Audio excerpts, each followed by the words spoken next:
Sarah is working. So it's us three today. Our looks. Jason is again at the tournament. We have Sarah, who is unavailable, and Dave was unavailable. So we have President Dave and myself. Jason, I again missed the last meeting. I apologize. Jason was going to do an agenda and a minutes of last meeting, but his tournament has kind of taken priority the last 2 weeks. So with that, I think we're indicating we're kind of at the review stage. We are at the review stage. So last week we finalized the survey, which we produced on the table at the annual meeting. There was a box that people could put them in. We did collect several. Several, I mean, just maybe like under 50, which was surprised. I was very shocked by that, but I know that the box is now down at the town office. So I also know that the newsletter is coming out today or tomorrow, probably in tomorrow's mail. I know it was hand distributed all over town today. So it's going out in the mail tomorrow, hopefully this weekend for read for the town. In there, it's pretty thick. This is a very thick issue from what I'm being told. But in there is our survey that the town citizens can fill out. I know Jason was working on a QR code that could be sent to an email. That way people can email it to an email address instead of having to drop it off. Citizens also can have the option of mailing it in if they want to use a stamp and envelope to mail it into the town office, or they can drop it off at the town office directly. That is going to be out and active until the last day of July 31st will be the last day that we are going to accept them. And I am planning on taking some time in August to start compiling those survey results and feedback. So there is a tool that I have created to collect all that feedback. So that way it is nice, pretty, organized. And then at the last meeting, we had talked about taking just a kind of summer off and then reconvene it probably in September. I think that would be a great idea to give us some time to really collect all the data, analyze it, and then produce it at our next meeting in September if that's what we choose to do. The questions on that survey are very basically, it can send us in 6 different directions. All directions that we've all been discussing about ideas that we've been thinking about or wanting to do, or just general conversations that we've had about where we want to see ourselves. What do people want now? Where do we see ourselves? So there's 6 questions, maybe 7 questions total. One of them is kind of an open-ended question about how can we make things better, did we miss anything type question. So hopefully we can get some feedback related to the emergency medical services area. So, but based off this survey, it will give us an idea of where the citizens see, where they want us the direction to go. And we chose to run it all of June and July because June was the town meeting. That way people can provide feedback based off town meeting results and when people start getting their tax bills in July. So we're going to run it for 2 months and collect hopefully a lot of people. We encourage a lot of people to participate. People, look at multiple people in the household want to fill out. It's on our it's on the town's website. About 50. Did you say there's a good number, bad number? Is that what you expected? I mean, I don't know how many people were at the town meeting. I think they were looking at 50 or more. So I mean, based off of based off of our initial sending it out, we did, in my opinion, got pretty good feedback. I mean, that's not a sample size of the entire town. Or the citizens of the town. 50 people at the town meeting for being able to do that at the town meeting. That's the first time they've done anything at the town meeting. And they got to take home and get back our town office. And that's not, I've not spoken to Jesus, so I don't know if any have been collected since since the box was dropped off that Monday prior to the town meeting, so it's been almost about 3 weeks now. So Maybe newsletter go out, this will be the next wave. next wave, so I hope to see a really good wave. But it is on the website, there is a QR code if people, if they want to take a picture or use your camera as a device. They can take a picture of the QR code, it'll take them right to the survey. And they can, again, there's a couple different ways. You can email it to Jason's email, drop it off the town office, or mail it directly to the town. So there's some options there. We really encourage everyone's feedback. Just to kind of collect the thoughts of the town. So yeah. So my goal is the first school week in August. I'm planning on collecting them all and sitting down there in the library. Yeah, I was kind of looking way ahead. I think we plan on taking July and August off from meetings, and which would put us to the 25th of September. When we pick back up again, we continue with the last Wednesday of the month at 6 o'clock right here. So I don't know if there'll be any objections to that. If you Maybe almost there. we're the ones that decide. So if that's no problem, we'll schedule it that next EMS Committee meeting will be 20th September, start at 6 p.m. right here. And then our quorum at that time, you would be the evidence of the analyzed data. That would be a perfect amount of time to analyze all that data properly and then present it to the committee. Excellent. What else we got? Anything new that we need to start considering looking at, or we want to hold off on any big decisions until September? We're taking so long. So what That's a broad term, but yes. what we're doing next meeting, we're doing the next meeting. I mean, it's 25th. Yep. I did have a townsperson, citizen come to me asking questions about, because I knew I was on the committee. Yep. They were asking questions about training, initial training for the program, as far as like, is there like any reimbursement costs, and then also any ongoing training, like what does that look like? I don't know, I didn't know what the regulations had said regarding licensing. I don't think we've gotten that next step. I think we were kind of, I won't say hanging it on the survey. In the past, those that expressed interest in taking the class and are willing to commit at least some level to both EMS for a period of time, we have no problem taking care of paying for the class, especially with the statewide push now to try and get more people into EMS. There are a lot of grant fundings, and the costs of classes are either zero or very low. But even at the current cost of them, if we have somebody that is expressing interest, I have no problem utilizing the budget to make sure that happens. Again, that there is an expectation at the end that once you've completed that class, both needs to see some level of return on their investment. Is there any policy or anything that puts that in writing, just the? Not yet, only because that's kind of the next steps again with this survey, with the plans we made, and with where the chief's position can now go with policies and stuff in the towns. That has been the unwritten policy since I started in 2013. If you're interested and willing to commit, firefighter 1 and 2, we've got not that problem. Those classes come around every year. We try and get people to that. EMT, we were down to minimal for a while. We had a big interest in it for, I think there was a half dozen people. They all went through the class at the same time.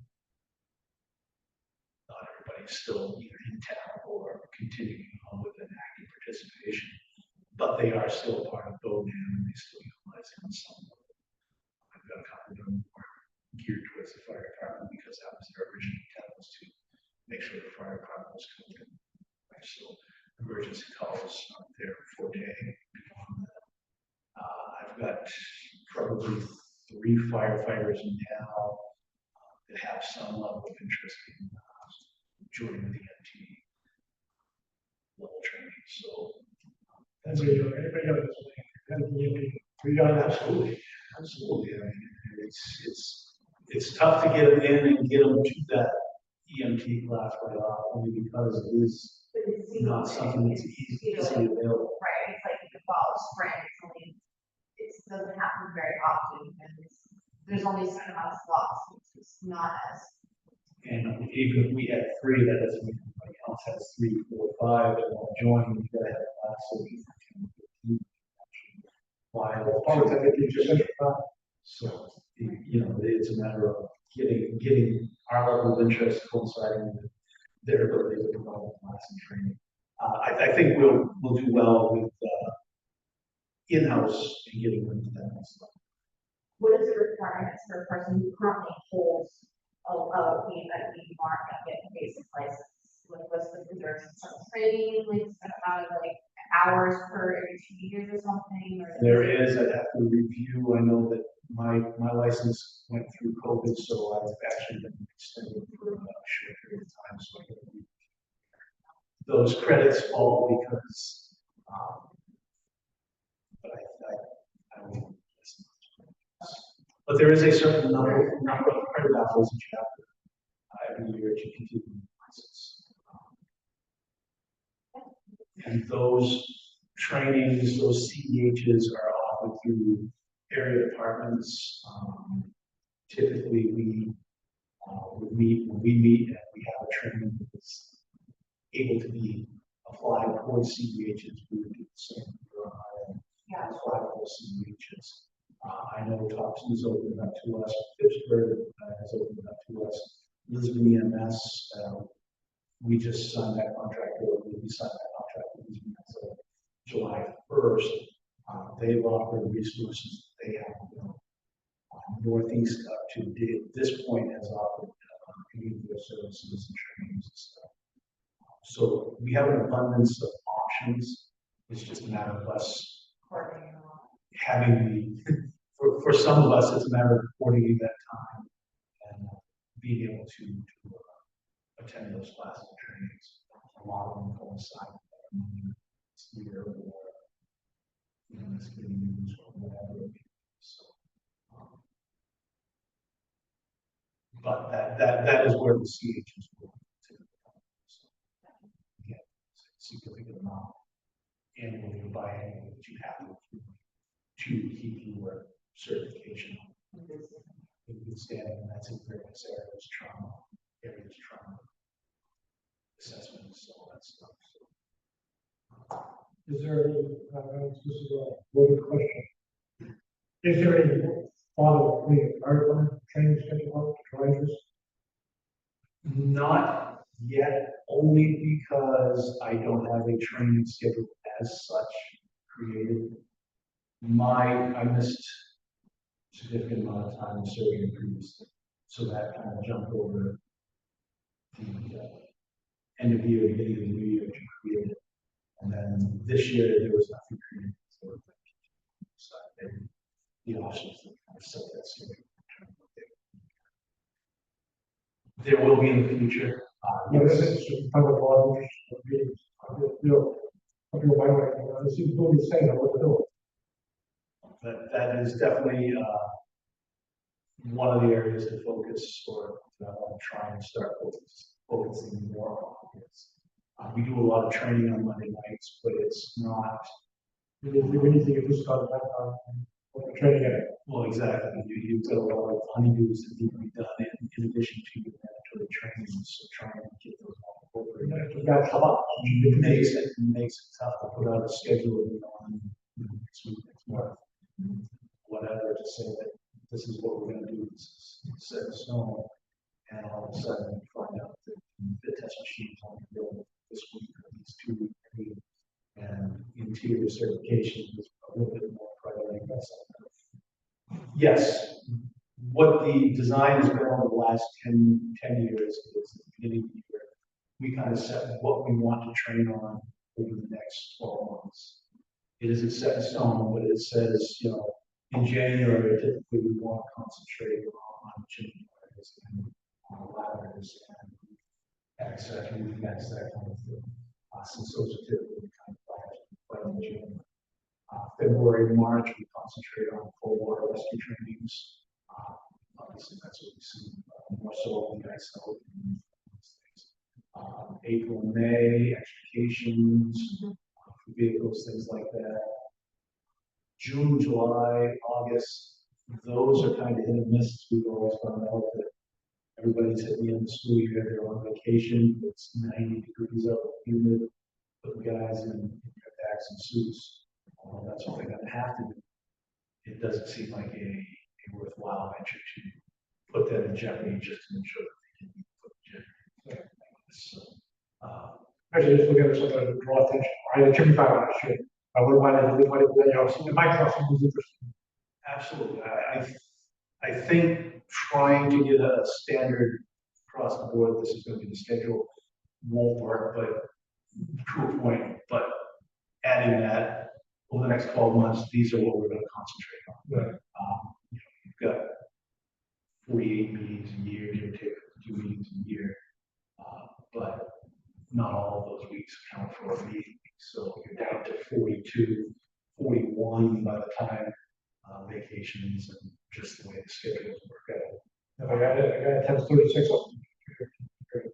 Exactly, and if out of those 36, we can get away from doing the mandatory sexual harassments, those things that we have to go through annually, those take a significant amount of time. And then station maintenance, truck checks, those things that we have to do anyway.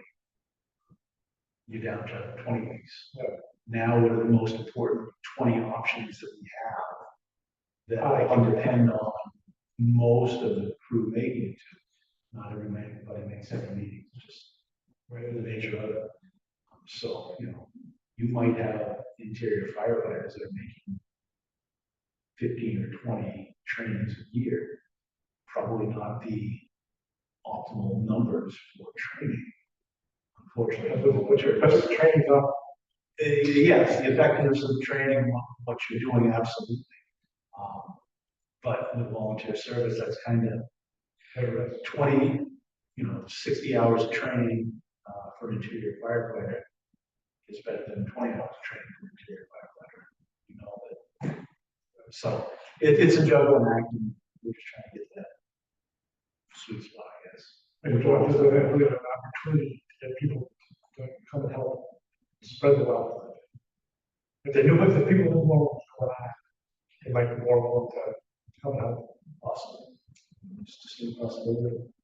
Just to see what the survey shows. Well, That might exactly. be something that comes out, the survey that they want to know, or, what are you guys working on in January, February? Okay, we're gonna find some. My concern with something like that, as it's always been when you were in the department, is you have members that look ahead and say, all right, A, B, E, F, K. Those are the ones I want to be at. Look, I'm already busy on the other 3, 4, 5, 12, 15 weeks. I can't make it, but I got those ones that I like. Yeah. I want to concentrate my skills. That works to have a well-trained education level, a well-trained pump operator, engineer, whatever. But it doesn't make a good firefighter all around. So that's kind of the double edge of making. I mean, again, we try and make it known that these are what we're looking at, but not necessarily this is the next week. I may say, all right, the week after we're going to be doing this, or in 2 weeks or over the next 6 weeks we're going to be concentrating on. But to say that plan your schedule for October now, because we're going to do the stuff that's going to bore you to death, but we got to do it. Get so many people typically for sure. Usually, even with vehicle maintenance. Now we got truck checks scheduled next week. That's probably a good week for me to take off because you won't need a couple of people to do truck checks and Flooring. I get my hands dirty. I like sweat. So, yes, there's a lot of those things that we'll try and look at to see which way we can go. I'd like to get our website maybe a little more active with those kind of things, you know, where we're going to concentrate. EMS the same way. We've been lax at best with our meetings and trainings as EMS crew. But again, most of us have those outside opportunities, which is far easier for us to take advantage of the established training curriculum done through Pittsburgh. Again, Pittsburgh has a fantastic EMS crew. They have trainers and speakers and those that come in and do that, medics and those with the knowledge that we need to be the trainer. Whereas trying to bring somebody into Bodenham to present to Bodenham, even though it would be open up outside, doesn't get us a lot of options unless it's something we're kind of focused on specifically. EMS license requirements. It makes it easier to meet the mandatory.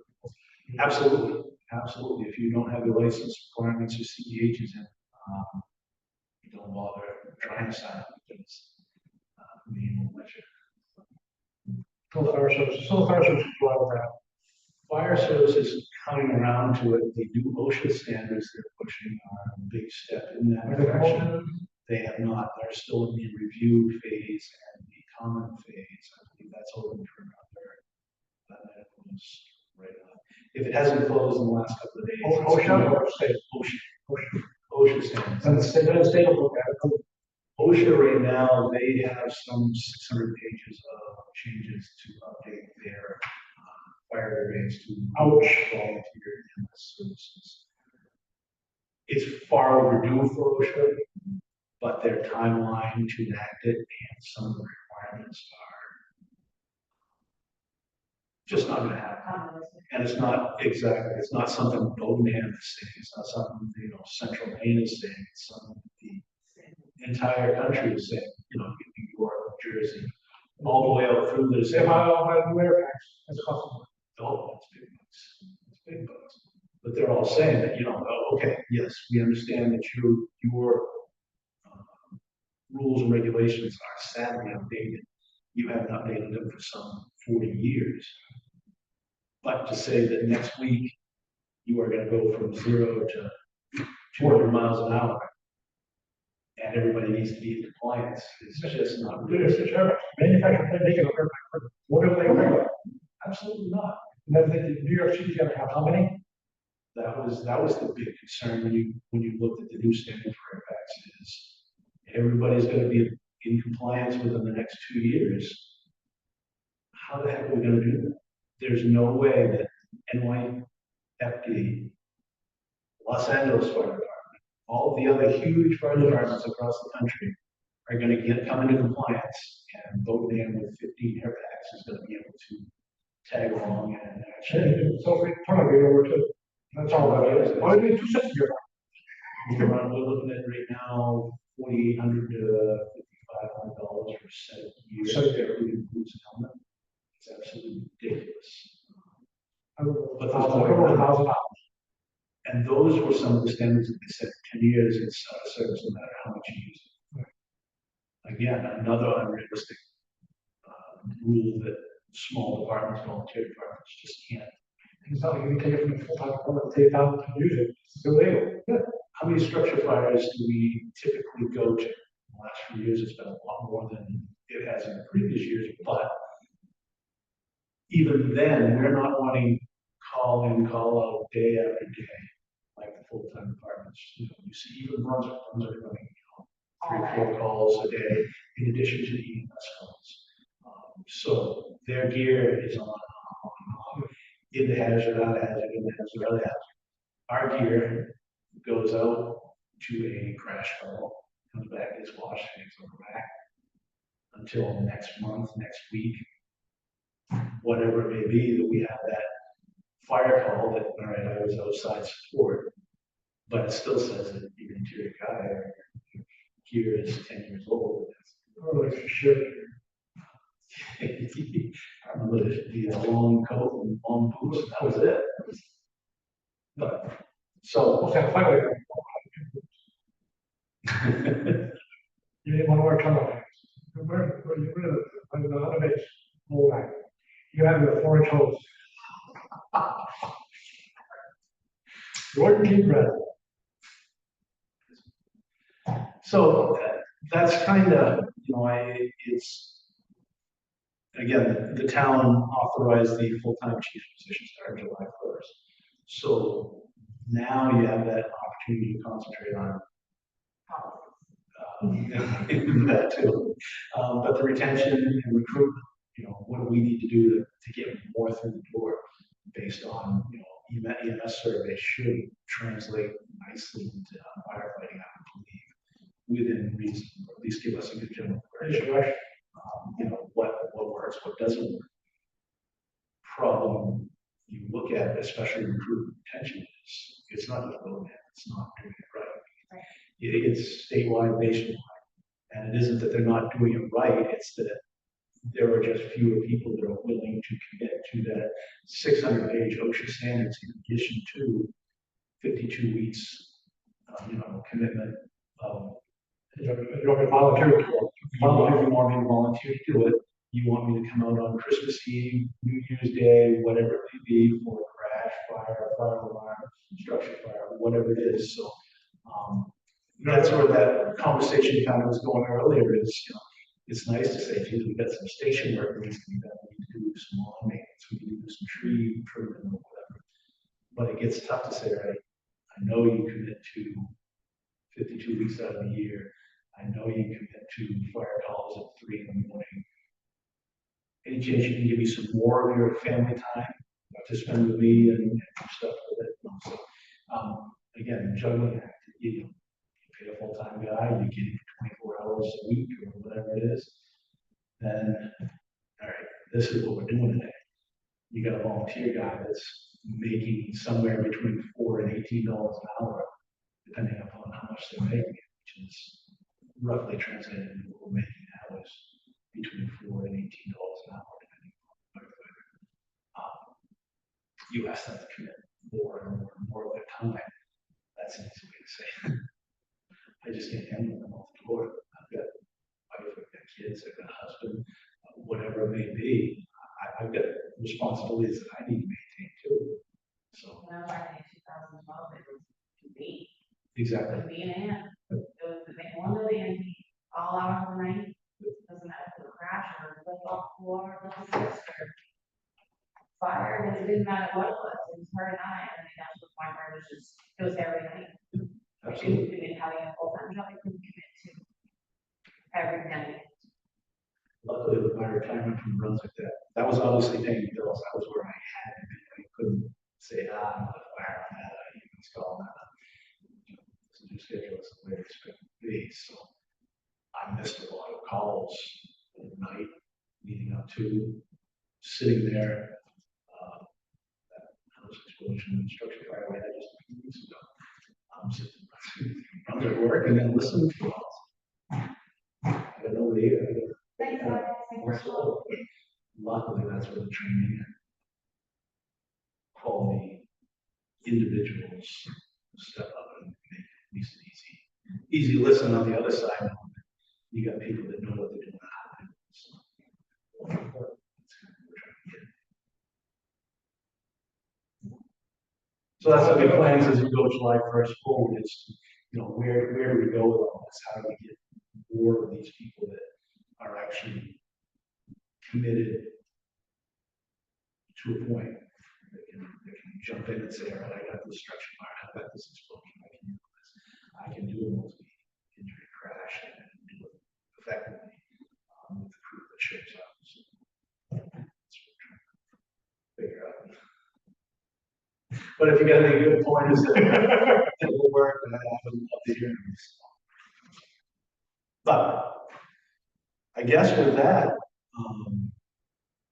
if you guys got nothing else that you want to bring forward for committee tonight, at least we will plan on taking August off, and we'll reconvene on September 25th. I believe, just to double check.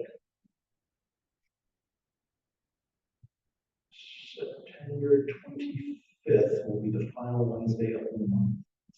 I am not aware of any conflicts right now on the town calendar that might affect that, specifically Jason or myself, but if that is the case, I will certainly get something out to everybody prior to, so we know to readjust it.